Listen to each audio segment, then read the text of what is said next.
This is 9 News at 5:30. Tensions are high tonight as we begin streaming at 5:30 with the latest on the ICE shooting in Minnesota. Grief and outrage after an ICE agent shot and killed 37-year-old Renee Good in her SUV in Minneapolis yesterday. We brought this to you as breaking news.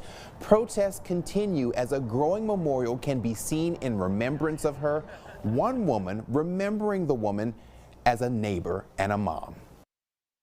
A neighbor who, is not a terrorist, not an extremist. That was just a mom who loved her kids, loved her spouse. Homeland Security has deployed more than 2,000 federal agents there. The events not only spurring clashes between protesters and law enforcement, but between state and federal leaders.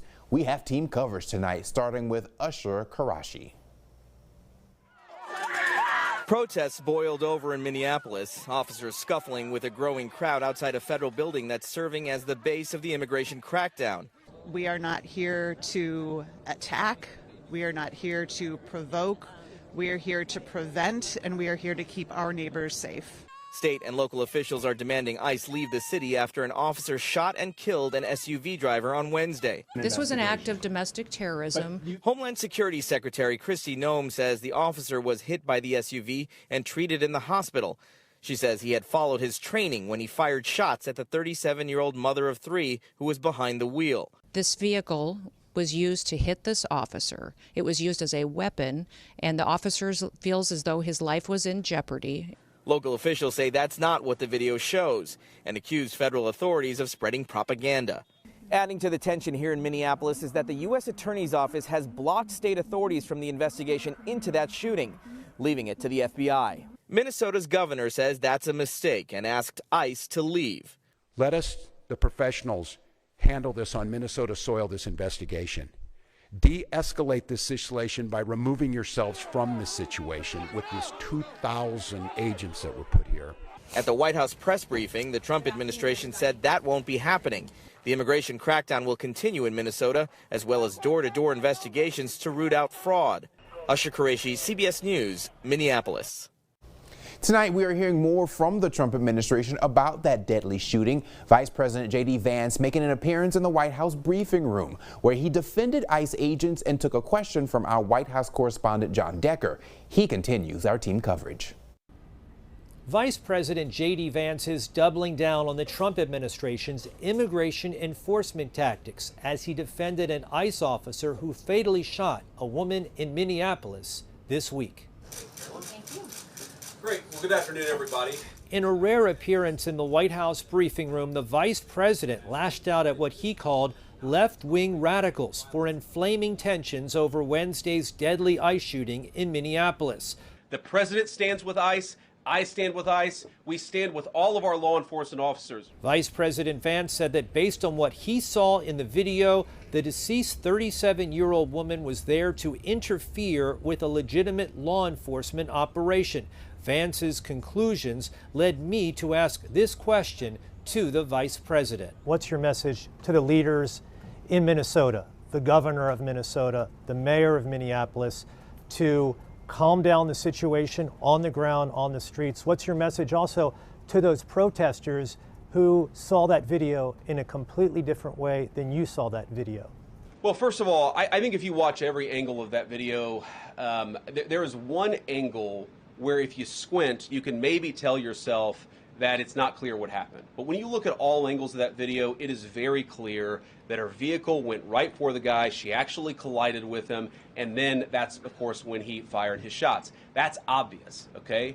So what I'd say to the protesters is, by all means, protest peacefully, but make this about ideas. Make this about disagreement with our policy. Don't use your protest as a justification or an encouragement for people to go and incite violence and participate in violence against our law enforcement officials. Vance, without providing any evidence, said the deceased woman was part of a broad left-wing network. Democratic leaders in Minnesota maintain that the woman was unlawfully killed by a reckless ICE officer. For Local News Live at the White House, I'm John Decker. John Dang, thank you. Breaking tonight, the U.S. Senate moved forward on a plan to limit President Donald Trump's authority to use military force in Venezuela without congressional approval. 5 Republicans sided with Democrats to advance the bill. Brendan Cullerton has the latest from Capitol Hill. A growing number of Republicans now believe Congress should have more authority over the U.S. military in Venezuela as concerns grow in Washington over President Donald Trump's actions in foreign countries. Following President Donald Trump's revelation that the U.S. could run Venezuela for multiple years, Democrat Mark Warner says it's time to rein in the administration. Do we really want Donald Trump on his own with no oversight running Venezuela for a year plus without any legal constraints, without any financial constraints? Democrat Tim Kaine wrote the bill and says he has no problem with the arrest of Nicolas Maduro, but he thinks Congress should be consulted if the administration wants boots on the ground. More than 200 enemies have been killed. U.S. troops have been injured. 2 are still hospitalized. And now we understand, after the hearing yesterday and what's been made public, this will go on for a long period of time. Republican James Risch says Trump is making the right calls on Venezuela, and limiting his authority would amount to a slap in the face. The president's decision was the right call. Let's acknowledge that fact. Let's celebrate that fact. Let's resolve that the president of the United States is to be commended for what he did. After the vote, in a Truth Social post, Trump called out the 5 Republicans by name who voted to limit his powers and said Republicans should be ashamed of them, arguing his actions are within his constitutional powers. The Senate is expected to take a final vote on the plan next week. It would also need to pass the House and be signed by President Trump to become law. In Washington, I'm Brendan Cullerton. Developing tonight, a new report shows the October trade deficit was the lowest since 2009. The Commerce Department says it was about $29 billion. That's roughly half what economists expected. Experts say the low deficit could boost the fourth quarter GDP. New tariffs are causing trade volatility as U.S. businesses try to figure out sourcing and prices. Some experts think duties could be especially hard on American consumers this year as retailers run out of pre-tariff stockpiles. Tonight, Americans are feeling more pessimistic about finding work. That's according to a new jobs report from the Federal Reserve Bank of New York. It says the likelihood of landing a job fell to a record low 43.1% last month. Also, the survey showed respondents' expectations of losing their job rose to the highest mean of probability since April. Outside of a few sectors, most industries are experiencing what some economists call a hiring recession. Back to Washington now, where lawmakers voted on a bill that may bring down health insurance costs for millions. The proposal would bring back Affordable Care Act subsidies after they expired last year, triggering sharp premium increases. Now the House passed that bill. Washington correspondent Stephen Goen explains how we got here. It's safe to say the path to this vote was unusual. We saw lawmakers taking rare bipartisan action to get to this point. The battle over enhanced ACA subsidies has been underway for months. Last year, Democrats tried unsuccessfully to attach a 3-year subsidies extension to government funding, which only prolonged that 43-day record shutdown. When the government reopened, negotiations continued, but still no deal. Unfortunately, we couldn't get a vote on that before Christmas. Then the subsidies expired, and as the new year began, an estimated 20 million Americans saw their health care insurance premiums dramatically increase. But just before the holidays, there was a Hail Mary. 4 moderate Republicans joined Democrats to sign a discharge petition. That rare procedural move forcing today's vote on the 3-year subsidies extension. The American people deserve a vote on the Affordable Care Act tax credit legislation and deserve that vote today. New York Republican Mike Lawler is one of the GOP lawmakers who signed the petition, even though he's made it clear he believes the Democrats' bill is an imperfect proposal. We all know the 3-year is not going to become law. It failed in the Senate already. That's why the work that the senators have been engaged in, and we've had, continuing conversations with them throughout, is important. Now, a bipartisan group of senators continues to meet in hopes of reaching a compromise to extend the subsidies alongside modest policy changes. The Congressional Budget Office estimates a 3-year extension would add about $80 billion to the deficit, but keep millions insured. In Washington, I'm Stephen Goen. Well, it's a virus most commonly linked with cervical cancer in women, but the human papillomavirus, or HPV, is actually more common among men and is associated with rising rates of certain cancers.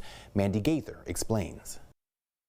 It's the most common sexually transmitted infection in the U.S. About 13 million Americans, including teens, are infected with human papillomavirus, or HPV, every year, and lack of awareness may be putting many at risk. HPV is extremely preventable with vaccination. Dr. Electra Pasquette with the Ohio State University Comprehensive Cancer Center says many people don't know about the long-term cancer risk linked to HPV because only women can be tested for the virus. Experts say many mistakenly think they're primarily at risk.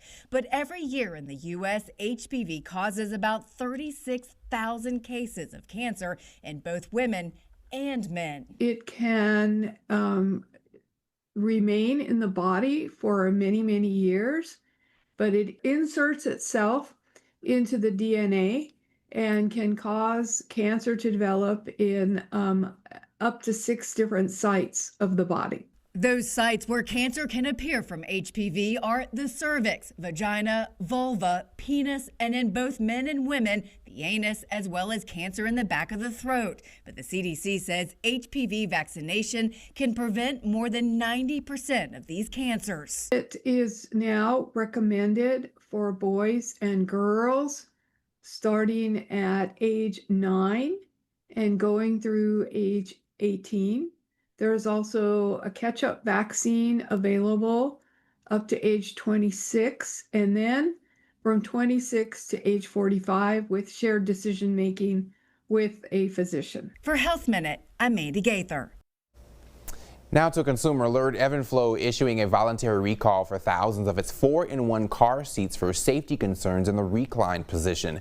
During testing, the company found that when the seat was used rear-facing, it may shift from one reclined position to another. While Evenflo says the seat is still okay to use in rear-facing mode, the National Highway Traffic Safety Administration issued a statement saying, quote, "A child seat that does not maintain proper recline position may not adequately secure a child in a crash, increasing the risk of injury."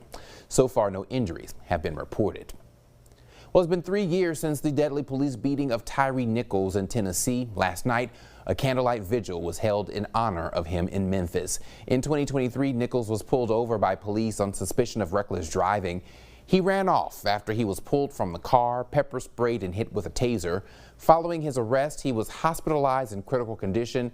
He then died from his injuries 3 days later. 5 former Memphis police officers were charged for their involvement, facing state and federal charges. Last year, 3 of them were found not guilty of state charges.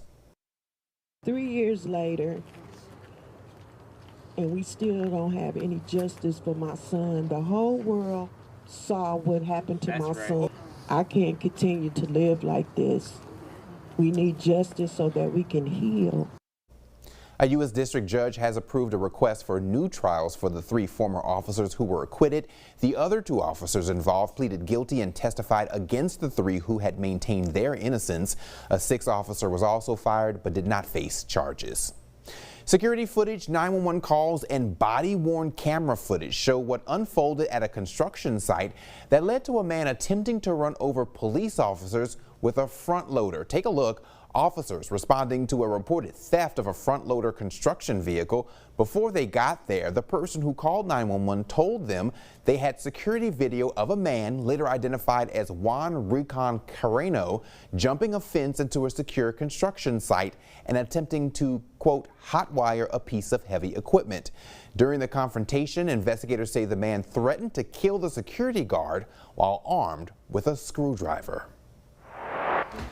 When we come back, Henry Blakes is here tracking storms heading our way.